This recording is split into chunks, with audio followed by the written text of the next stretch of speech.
Party's not a party, it's a man who fights crime. And we're gonna watch him fight for a minute at a time. With John and Niall and a guest who doesn't rhyme. It's Bat Minutes!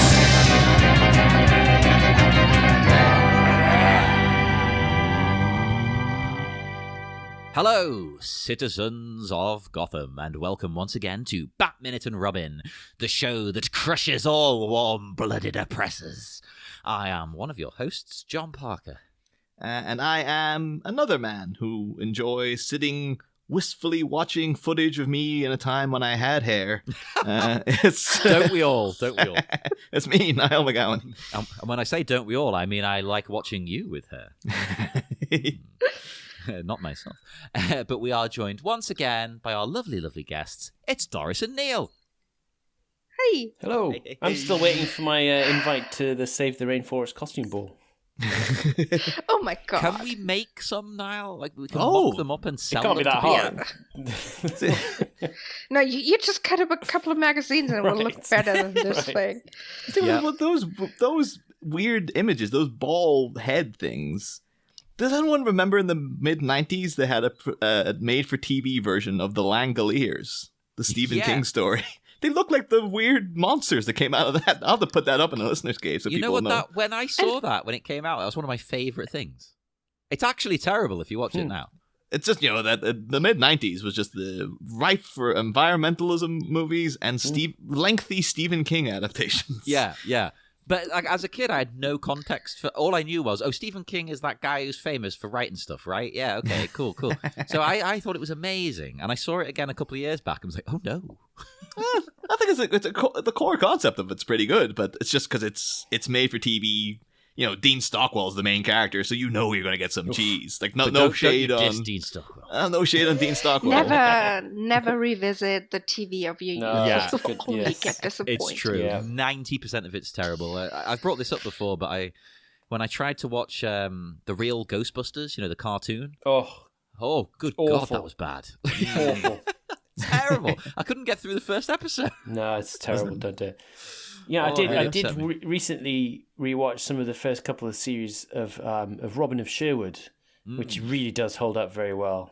Oh God, I used to be such a fan. I love that. It's still good. You can go and watch that. It holds up pretty well. Hell yeah! Well, go do that after this, people. Just the Michael Praed seasons, not the Jason Connery stuff, please. I even like the Jason Connery stuff. Well, there's going to be a fight. Before the fight breaks out, we are here to talk about minute 39, and the minute starts with a cool diversion, and it ends with a cool movie. Yeah. See what I did there? See? Huh? Mm-hmm. We are back as Bruce turns this interaction into a plug for his event, as we said. Smooth diversion there. He'd be a good podcaster with these, let's get back on track transition skills. It could also be he's trying to do double duty. Maybe he does realize, this woman's clearly going to become a supervillain. I'm already trying to lure Mr. Freeze to this event. Let's get so them maybe together. Let's get her she shows up too. Yeah, there's two birds, one stone. I can just apprehend both of them at once. That's great. She doesn't appreciate it, does she? I mean, the fact that she's holding an invite that says "Save the Rainforest Costume Ball." You think that would get a little credit in her book, right? Yeah. Nothing. Yeah, I think it's all the damage is already done. It's right. Considering he's the head of a company that probably has got a lot of environmental issues stemming from its actual practices. She's probably this is like putting it's like putting a Band-Aid on an oil leak or something. Well, that is a fair point because Bruce's plan isn't really dealing with the issue. It's purely raising a bit of money to solve things short term. It's not thinking long term. It's not thinking broad. And I love what she says as well because he dismisses everybody. He's happy that he solved the problem, which he hasn't. And she specifically addresses this fact that he's brought up that Batman and Robin will be there. Because she goes, Batman and Robin, militant arm of the warm-blooded oppressors. Amazing, hilarious. But are they? Like the army, yes. But two random superheroes with their own agendas? I don't know.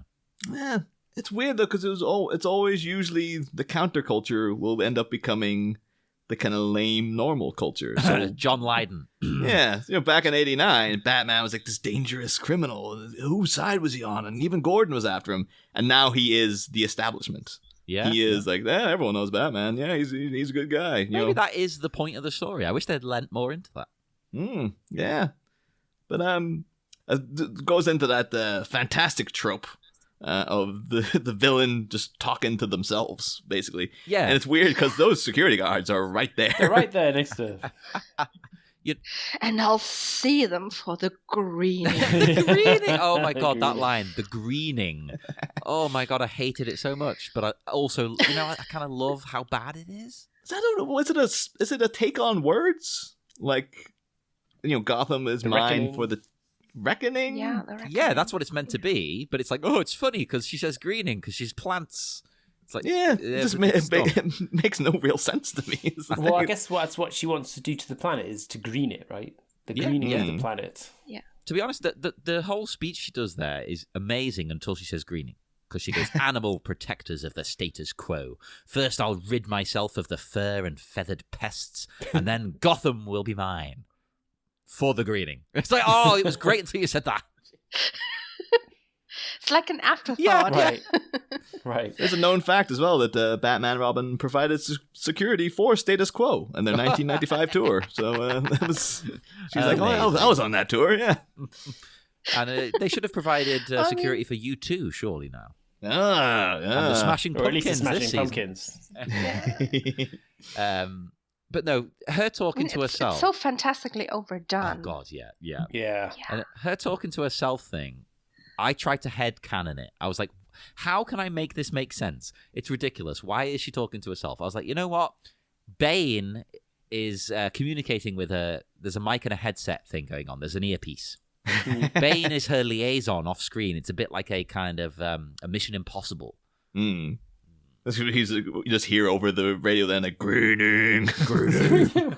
Get everything ready. The mistress is called. Yeah. It'd be great if she sneaked Bane in disguise, or he just showed up. He was one of the security guards, but she like de-venomed him, so he's just that normal skinny guy again. And as soon as she's done, she just presses the button and he blows up again. Oh wait, that'd be great if Bane could change. Yeah, he's just back and forth whenever they want. But no. Okay, that's the new version. Wouldn't it be then too like the Incredible Hulk? Yeah. Oh my God. He's the Incredible Hulk, isn't he? But that would be even more like the Hulk, but I think in a good way. Like, because you could kind of mock the Hulk. Who turns green? Oh. Everything's connected. Nice. Yeah, of course. They do. It is very much though that she's going on as this little soliloquy to herself, and you kind of are expecting the security to be like, "Are you talking to me? Like, what are you talking about? Like, yours it's for the very green." loud. I need to tell Mr. Wayne about this. I mean, she's probably already kind of like compartmentalized them into they're not dangerous because they're total trash. True. They didn't do anything to stop her getting in the place. Yeah. Notably, too, there's an omitted line from the script that made it into the novelization as well, which it puts an interesting spin on it. Where before Bruce walks away, she stops him and says, "Tell me, would you warm faster to my pleas if I looked like Miss January here?" And then points at Elle McPherson, and Bruce kind of just brushes it off and walks away. But it's adding an extra element of it because, I suppose the idea is she's supposed to be kind of frumpy looking and stuff. Well, let me just interrupt for 1 second. I don't want to pit people against each other, but not only is Uma Thurman stunning, but like this character is gorgeous dressed like this. Yeah, I think maybe that might have been the problem. It's just like she just looks great anyway, so it wouldn't make much sense as a comment. She looks incredible no matter what she's dressed like. Like this outfit's great on her because it's Uma Thurman. There's a bit she does that I really like just when kind of Bruce Wayne says goodbye to her. So before she gets accosted by the guards, she gives him a little finger wave, and it's really nice. It's about second 7 of the minute if you want to have a quick look. It's just the fingers. It's got a sinister undertone of like, see you soon. I like it. And then the guard tries to grab her, and she repels him off with the and she holds up the invite like, "I've got an invite. Get off." Yeah. It's like, God damn it, I can't do anything. She's got that piece of paper. I'm on the list. Yeah, I'm on the list. Yeah. If your name's not down, you're not coming in. Well, should ask as well, though, Doris, like, what do you make of the character? And actually the female representation in this movie as a whole? Because we've had previous like women on who have been like, they don't appreciate Batgirl's kind of like, it's like they consider like an older form of feminism, or like, oh, using your girlish charms to get your way. That stuff went out in the 60s, sister, like that kind of attitude. What do you make of this portrayal of this character and actually Batgirl herself as well? I mean, Dr. Isley, the movie doesn't take her seriously at all as a scientist. It could be better. Female representation could be better. I mean, I actually like Batgirl, but she's barely in the film. Yeah. So you like Batgirl in general? I mean, she was cut out of it mostly. So if they had more scenes with her, maybe. Are you a fan of Ivy? I like her I like her very much. Yeah, and I mean, she is the villain in this one, but I can relate to her, to what she's saying so much better than a lot of the stuff that Batman does in this film. Because I do appreciate Ivy and the character, and I can see Schumacher's trying here, but in comparison to Batman Returns, where people always said that Batman was always overshadowed in his own movies, and Batman Returns is almost essentially like Catwoman's story. It's her and the Penguins. It's all about, they are the main characters of it, essentially. And then seeing that, the rest of the female parts are, we have Uma Thurman, then Alicia Silverstone. But then we have like Elle Macpherson, and Joel Schumacher's a fashion guy. Yeah, but Elle Macpherson is basically just a clothes hanger in this exactly movie. Yeah, she's just there to look good. And then you see later in this minute too, you have the actress playing Nora Fries, and who's also essentially just a prop in the movie. She's just essentially there to be motivation, doesn't even get a line, doesn't get any kind of backstory, also played by like a supermodel. So it really has, Schumacher's still got that attitude of like, get beautiful women in and then place them next to people, and they can serve that function, where it feels like, I know he's always said he objectifies everybody, and that's kind of his his attitude. The men are sexy, the women are sexy. There's a lot of book going on in this film. Yeah, but just with the characters of Julie Madison and Nora Fries, it does feel very much like he's just like, I'll just hire some beautiful supermodels, and I don't really care about them. They're just there for set dressing. It works for Nora Fries though, because she is kind of meant to be this sort of idyllic, almost like she's a doll. Like she's not alive, she's frozen in time. It's weird, it's creepy. That's just almost like she could be the Laura Palmer of this movie. Exactly, yeah. Laura Palmer was always just the corpse until Fire Walk With Me. So spoilers. Or just a nice picture on a mantle. Oh yeah. Our friend Jimmy has that picture, and it's the best thing ever, because he used to get people to take photos with it, like holding the Laura Palmer picture, crying. He's like, do it like you're Leland Palmer. Cry. Good God.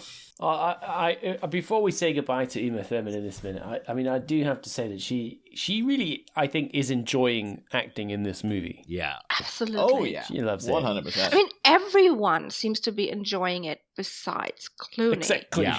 I think he's worrying too much because it's his first big like Hollywood thing. Yeah, so... I think everyone knows we're in a comic book. We're not taking this seriously. Let's all overact. Right. Yeah. And he's like, I'm trying to take this character seriously, guys. But that's Please. why... I'm a serious actor. Yeah. That's why the character we're going to see in a minute, Mr. Freeze, Arnold is perfect, because Arnie always overacts, and that works so well for this movie. That's exactly what you want in this. So Clooney, maybe it was a mistake getting someone early in their career like Clooney. Maybe. Yeah. I was kind of thinking, what would it be like with Val Kilmer in this movie? But in a way, I'm glad it's not Val Kilmer in this movie, and not because I think that it would have lessened or worsened his Batman status as a Batman actor, but just because he really does a serious Batman, I think, right? Val Kilmer. Oh, it's very, very straight and narrow. Yes. Yeah, intensely so, yeah. And I don't think that would work in this movie, and I don't think they got the casting right with George Clooney. But he was just too early in his career. Maybe, like you said, in previous episode, Clooney now would be better. Or maybe that was in the green room. I can't remember. But yeah, maybe Clooney now would be much better as a Batman. Or I think he'd be great now. Yeah, because he would not have any compunction about leaning into it and being silly. I was kind of wondering who could have played the role in the 90s. Oh, I'm racking my brain now. I'm trying to think in back. tone with the movie. Like, who would do that kind of, like, you can do serious but in a comedic, almost like a Leslie Nielsen kind of fashion, you know, like Adam Leslie West. Nielsen. Yeah, we could have had Leslie Nielsen as Batman. They wanted Billy Baldwin, didn't they? Maybe they should have gone for Alec Baldwin. Oh, that would work. Yeah, Alec Baldwin, yeah, because so. we definitely know now that he can do comedy. So, yeah, actually, Alec Baldwin might have been, I don't know, one of the other Then, of contenders. course, who fits the costume? Yeah.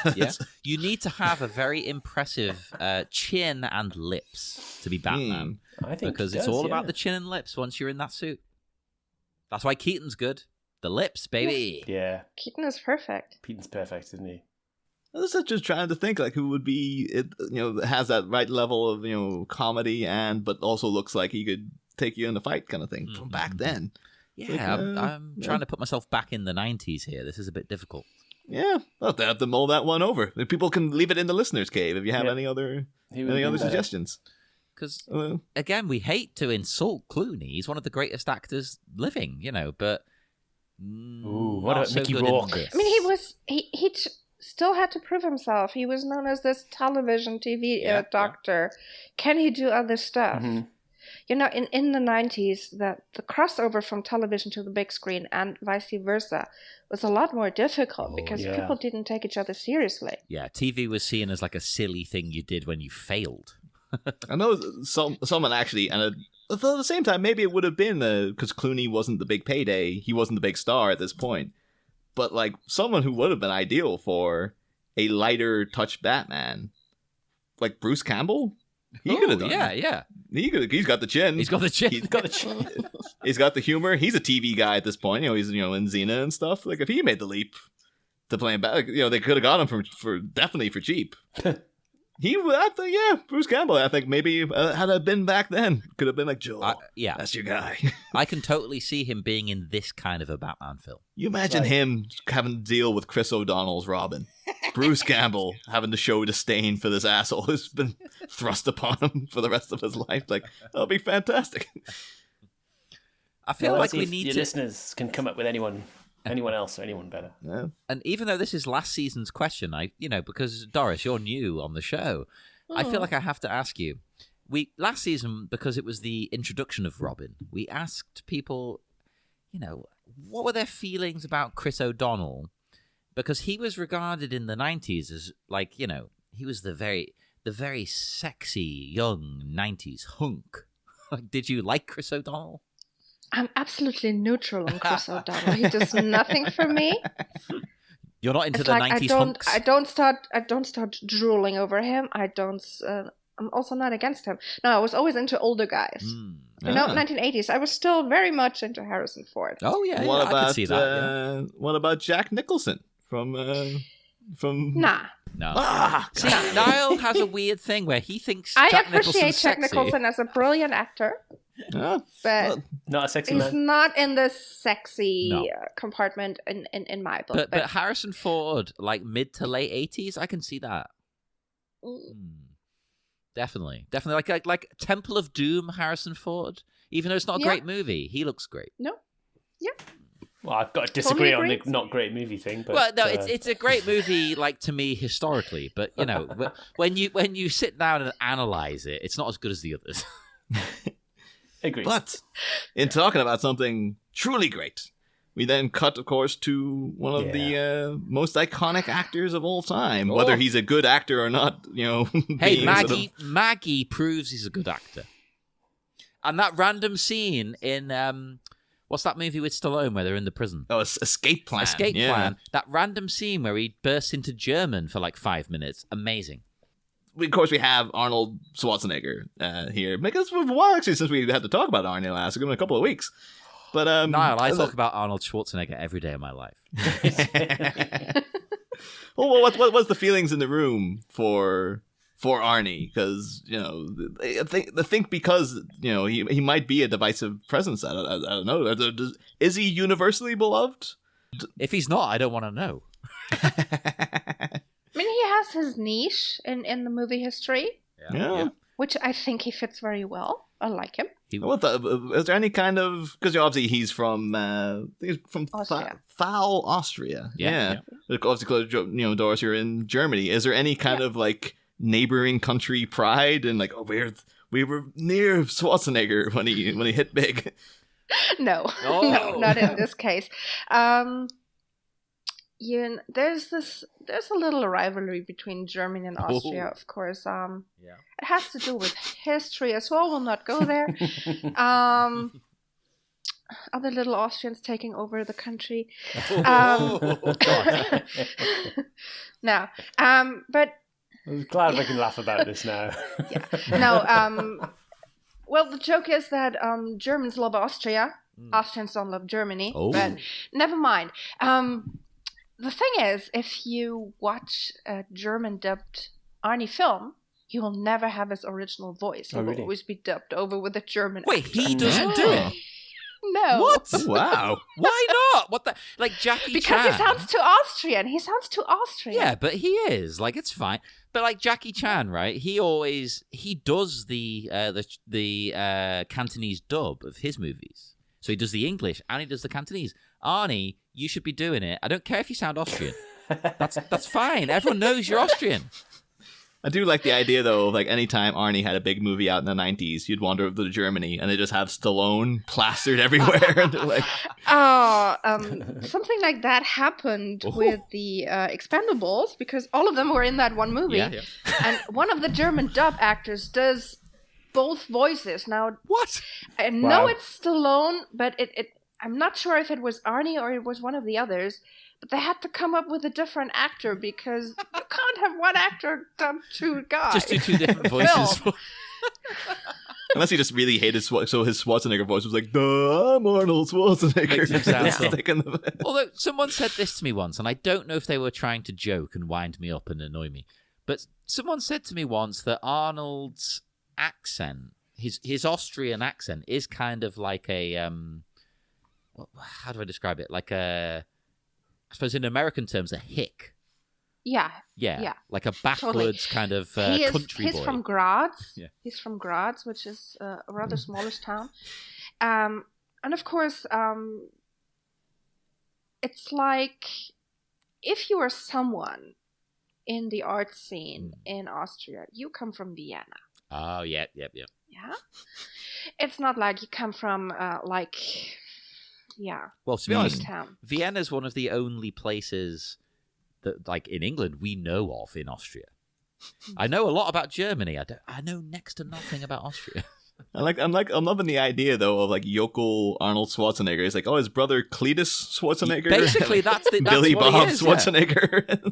Well, if you remember, like, because you've read his book as well, haven't you, Niall? His autobiography. Yeah. We'll make him my way through it for the purposes of this podcast. It's a fantastic book. But you remember the beginning chapters where it talks about his childhood. It is literally like he's living in the countryside in the middle of nowhere. Yeah. Although I think now he's opened up his house as a museum. Ooh. You can go to the Schwarzenegger house. His childhood house. Yeah, it's weird though because his childhood sounds horrible. Like he's going about like how abusive his dad was, and he was apparently he does have a brother called Meinhard Schwarzenegger, and apparently because Arnie's dad believed that Arnold wasn't his son, he always thought he was born of like an affair, so he would always blatantly favor his brother. That's not nice. And then when you hear things like, oh, but his dad was an athlete.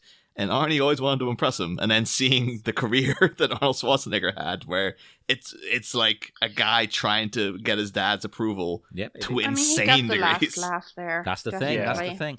Agreed. In that book, it's so good because Arnold, he lays out his entire life's plan from minute one. He's like, you know what? I'm going to get into bodybuilding, and I'm going to be the biggest bodybuilder in the world. And he does it. And then he goes, I'm going to move to America. He does it. Then he says, you know what? I'm in America now. I'm going to become a millionaire. And he does it. Yeah. And then, after becoming a millionaire, he just decides, I'm going to become the biggest actor in the world. He was already he was a millionaire by the time he was 30 from establishing a bricklaying business. Yeah. After, being Mr. Universe like 7 times. And then he was like, oh yeah, I'm going to become the greatest actor the world's ever known. It's like, And he marries into like the royal family That's of the right. United Yeah. States. Yeah, Which are crazy. the opposite political party to what he subscribes to. But you know what? Like, Arnold, when you read that book, he becomes a Republican. But it very much sounds like it's just because that's the first party he saw. He basically says, like, yeah, I saw Ronald Reagan on TV, and I was like, oh, this guy seems cool. And he just decided, oh, yeah, okay, I'm with him. Yeah, I you mean, really- another actor who became a politician, so. Yeah. And, Yeah. for a Republican, he's quite anti-Republican. liberal. Yeah, Yeah. he's quite liberal. Like, Yeah, And quite green. Yeah, he's very quite green. Quite green. Very green these days. Like, I know he's famous for driving his Hummer and stuff, but these days he's against all of that kind of stuff. And he's actually trying to promote lately, not only like, driving electric cars and things, but he's been promoting veganism and stuff. I don't know if he's turned vegan, but he's trying to at least push it.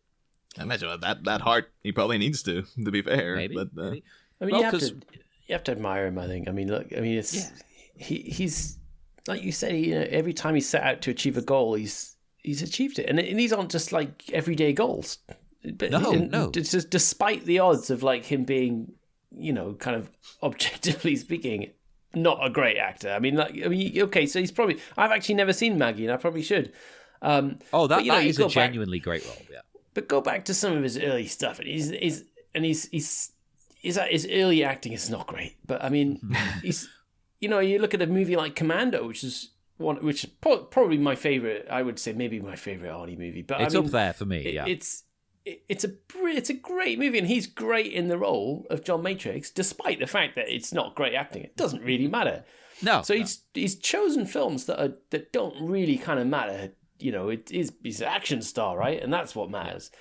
But, Yeah. to be fair to him, it's like lightning in a bottle with Arnie. You can't imagine too many other people being able to do what he's done. So you have to give him, I have to give him enormous amounts of respect and admiration. Well, nobody's There's ever one where- replicated it. Like, Stallone didn't get to the same heights.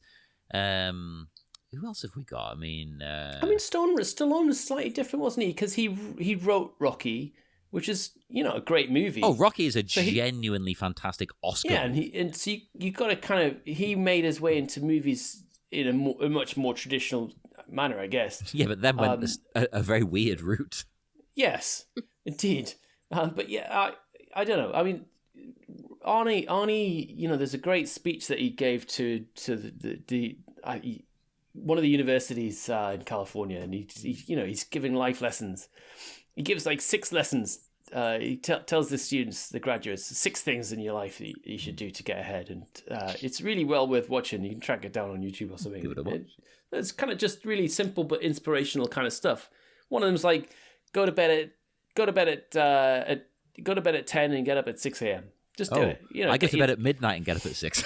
Well, guys, no, I think it's something like you only need 6 hours sleep. It's really all you need. I agree. You get up I agree. early and do a lot of stuff before you don't lie in bed. You don't need to.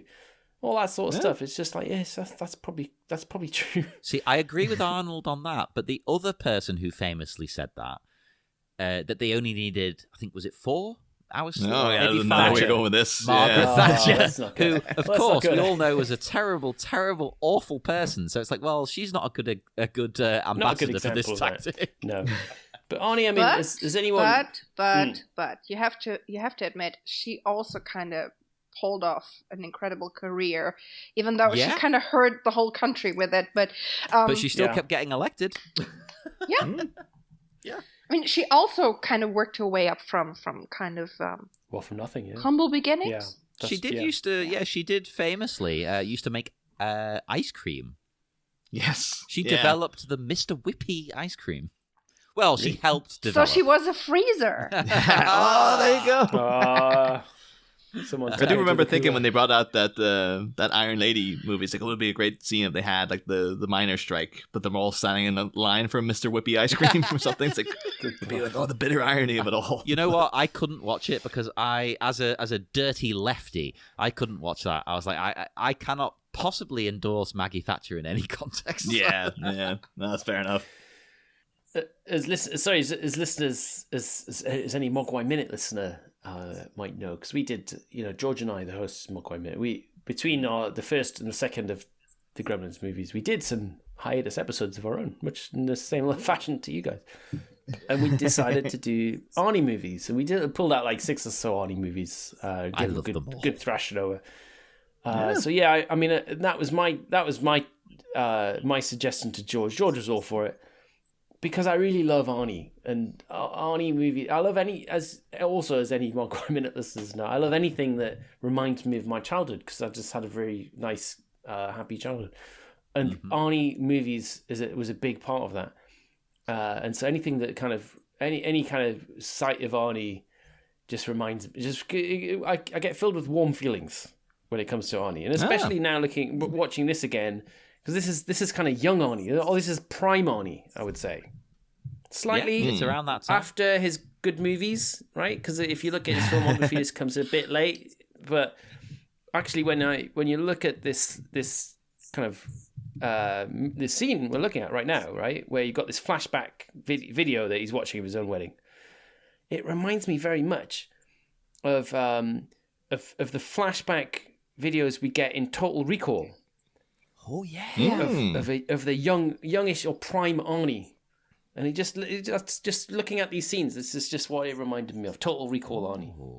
Oh, you've made me like this movie even more because Total Recall is up there in my favorites. Apparently, the rumors was that one of the people in contention to play Poison Ivy was Sharon Stone.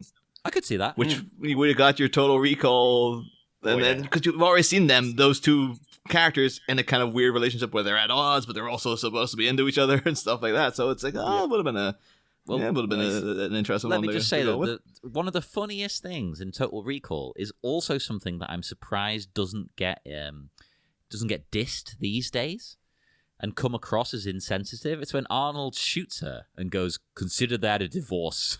Yeah, it's like, you could read that in a very bad way these days. It's quite sexist. Well, it kind of depends who you're talking to about the scene, I guess, because I'm sure it is discussed negatively. Yeah, I'm sure somebody must have. Even though it does come to light that she is a villain, but it's that extra line. It's kind of like spousal abuse. It's awful. Yeah. But we'll say though, apparently he was hired to do this movie by Joel Schumacher approached them. Apparently they've been looking, like so many instances, like Joel Schumacher just seems to meet people and then plans to work with them, and then a couple of years later he's like, "Yep, I'm giving you the call." Yeah, if he hasn't slept with them already. Yeah. He slept with basically everybody he ever met. But one of what he set out to with Mr. Freeze, he said, and the mindset of getting Arnie was he wanted a character who looked like he was carved out of a glacier. Like he wanted a hulking, great, big, Arnold. Powerful guy. And Arnie said, the thing is though, I feel this is the wrong way to go about it, where Arnie was kind of like, on the fence about it. He's like, I've got a couple of things going on here. And Joel approached him and he's like, "Arnie, you have to do this movie. If you don't do this movie, I'm not going to make it." And so Arnie's just like, "Okay, then I guess I don't want you to not make a Batman movie because of me." Which I feels like really holding a guy over a barrel. They go like, you're the glue holding this together. If you're not in it, then the film doesn't happen. Like, it's a terrible position. That's to how put we him get in. him on the podcast. We say, "Arnold, we're going to stop unless you come on." I mean, he could have gotten, or he could have gone with Dolph Lundgren for the Mr. Freeze part. I could see that. But he is even more icy and chiseled, I think. But the comedy stuff, the over-the-top acting stuff, I think Arnie is good in that. Dolph's not as good at it. He's good, but he's not fantastic. Whereas Arnold, every line he comes out with, he's loving it. Yeah, definitely. Although, in this scene, can see it. you do feel for Freeze, I think. Like, he's genuinely devastated. It's good acting. Yeah. It is, isn't it? Yeah. Like, the guy just needs some help, really. Like a lot of these villains. He just wants to I never save understand her. why they watch themselves on multiple screens at the same time. Why is it on like 5,000 monitors at once? This is like a Batman trope, though. Yeah, the '89 movie, Bruce Wayne's got a bunch of these screens. Batman Forever. It's almost as if he's picked this up at like a court auction of Edward Nygma's apartment, because he had all the goddamn TV screens. Yeah, He's like, "Oh, yeah, it's perfect for me." Well, that would have been the tie-in to the last one. Yeah, I just need to put some ice on it. There you go, it's perfect. Oh, Yeah. good old Arnold. But anyway, because I know you Yeah. you did need to get off, Neil. So before we go, though, unless anyone has any other specific notes for 39. I could just talk about Well, Arnold just for 5 the- hours, so no. The background music to the scene, maybe. Yeah, it's nice. yeah. Which kind of reminds me of Lohengrin. Oh, yeah, okay. Yeah. But one thing we're asking the guests for this season, because Batman and Robin is reviled as one of the worst films ever made by a large contingent of people, we're asking the guests what their worst film is, like what they think the worst thing they've ever seen is. So, do you guys have one? Do you know what you would regard as the worst piece of trash you've ever come across? Like the worst film I really think is the worst film, or a film that is objectively not good but that I love. Well, you guess both of them. You can so, do both. Yeah. Yeah. Okay, I will give you the only movie that I've ever walked out of a theater, Oh, Ah. God. which is the German Chainsaw Massacre. Ooh, Wait, I didn't even know that existed. Is that a different Not the film or the Texas German one. dub? No, it's a different film. Oh. It's a different film. Yeah. It's of course a slasher movie, yeah, but oh my god, it's so bad. Oh, I need to seek it out. I gladly sacrificed my 8 marks, back then it was still in marks, Right. and left after having Oh. to Good for sit you, in the Doris. foyer. Good for See, you. Yeah. I have never walked out of a movie. I have seen someone walk out when I was watching Prometheus in the cinema. Ah. He was very angry That's with an odd that one to film. walk out on. No, I thought it was okay. It was fine. Covenant was a Usually much I worse sit through everything that I pay for. film. Yeah. Mm. But this one, no. Yeah. That was weird. I had to leave Titanic halfway through, but it was because I was sick Oh. and just started throwing up in the middle of it for some reason. It's great. I came up with a couple of like worst movies. Highlander 2 is on that list. Oh yeah, Or yeah, definitely. That's up there. There should have been only one, is what I would say. Oh, yeah. A great quote and also true.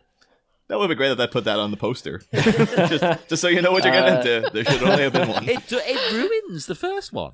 Oh, it totally spoils it. Not only plot-wise it spoils it, but it's just an awful movie. It It's butchers just- it. It's like, oh, you know what? Those cool immortal guys from the first one? Aliens. The weird thing about Highlander in general to me, though, it's like because I know now they're planning to remake it with Henry Cavill, and it's like Highlander to me is a weird. It's like a B straight-to-video movie that somehow got Sean Connery and Queen to do the soundtrack, Exactly. and it's great for that. Like it lives in that era of the '80s to me. So Great. then the idea they're going to remake it with Henry Cavill and it's going to be massive budgets, like that is not Highlander to me. Well, the other one that got on that list that came to mind was sci-fi movie Skyline. Oh, I've Ever seen that one? Directed by the brothers Strauss, which kind of says it all. Starring terrible actor Eric Balfour, whose middle name weirdly is Salter. What have I seen Eric him in? Salter Balfour. I've seen him in something. You've seen him in the pilot episode of Buffy the Vampire Slayer. Oh, that's not what He I'm was like thinking one of her mates, but he was the one that got turned into a vampire. He was also Lauren Ambrose's boyfriend in season 1 of 6 Feet Under. Oh, that's not That's it. why, and also weird enough appeared in the remake of the Texas Chainsaw Massacre. That's why I remember him from. Is he in Fringe or one of those? No, not Fringe. He's in Not sure. what's that one that's based on Stephen King? That sci-fi show. Oh, Haven. Haven. Is that it? Is he in Yeah. Haven? Yes, he is. He is in Haven. That's I where I've believe, yeah. seen him, and he was good in Haven. But I only watched one season of that. I don't know how many were there. I don't think it lasted that long, but Oh, I was don't really on watch- the verge though of being like, I've seen him in Rent or Stomp or some piece of crap. And the bad movie that I love has already been mentioned. Is Masters of the Universe. Hey. It's a bad movie, but I love it. And it's a bad He-Man movie. That's the problem, I think. It's got absolutely it's a bad nothing to He-Man do with movie, yeah. He-Man, but it's great.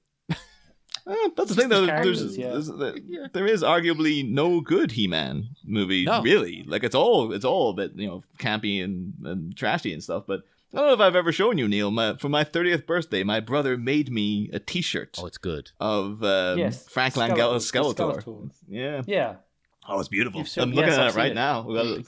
Can anything that has Frank Langella in it be genuinely That's bad? true. Oh, That's that is true. He is That is always true. good. He is great in that. Literally. As well. So even Cutthroat Islands, it's like, no, you just put all the Frank Langella scenes together. Yep. Gold. That's all you needed. Yep. Yeah. But I will also defend Dante's Peak, Roadhouse, and Super Mario Brothers. Hey, Those are all films that I will defend as I'll well, defend actually. So, Okay, you probably will not defend mine. So, a movie that I know is genuinely not a good movie, but that I love when I'm in a certain mood, Sex and the City movie. Oh, The first movie. okay. Fair enough. Yeah. Fair enough. It has parts which I fast forward through, but there are scenes in it that I truly love. The second one has like 2 scenes that I like, and the rest is trash. I think the major appeal of Sex and the City 2 is Mark Kermode's review of it online. He goes on like a 10-minute rant, which is just... Yeah, I've seen that. It's much more entertaining than the film. Because I think didn't he even like the first one to a degree?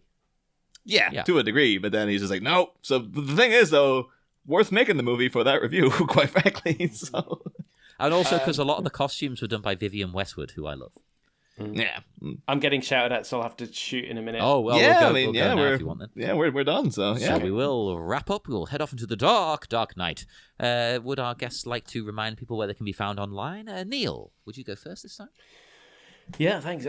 You can find all the Mogwai Minute stuff is still there, but you can maybe at this point find my new show, the Science and Magic, the movies of Studio Ghibli. We talk about each of the movies one at a time in release order. Go check it out. And Doris, would you like to tell people where you can be found online? Yeah. Well, you can find me guesting on a couple of podcasts, but when this episode here airs, our podcast will be on. That is American Graffiti, one song at a time. So the classic George Lucas movie, we're taking it in the songs, not the minute-by-minute format, but the song-by-song format in that case. And we should be out as soon as this airs. Yeah. So when you say the classic George Lucas movie, it's just like the other one. Yeah, the other one. Check that out, everybody. And come and speak to us, Facebook, Twitter, Instagram, all of that nonsense. Come check the website out, thebatminute.com. And we'll be back on Monday with more Batminute and Robin and new guests. See you then. Next time, a frosty reception. The Chancellor of Chilblains is frozen down memory lane, but news of Bruce Wayne soon intercepts his sojourn into pain. This snowman's perturbed that he's been disturbed, but which cold agitator, just trying to be nice, will meet an unfortunate end enveloped in ice? There's an irksome intermission next time, Freeze fans.